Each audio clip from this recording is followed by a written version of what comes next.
غروب آفتاب دیدم بهاءالدین به دامانت. خبرداری ز دست دادی گلی از باغ و بستانت.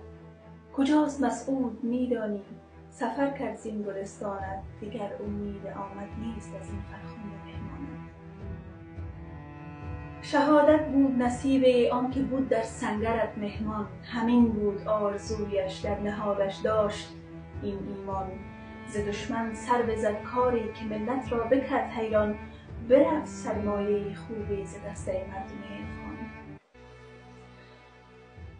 خوشا بر تپه سالار شهید قهرمان دارد. به حق پیوسته و از کار خود صد داستان دارد.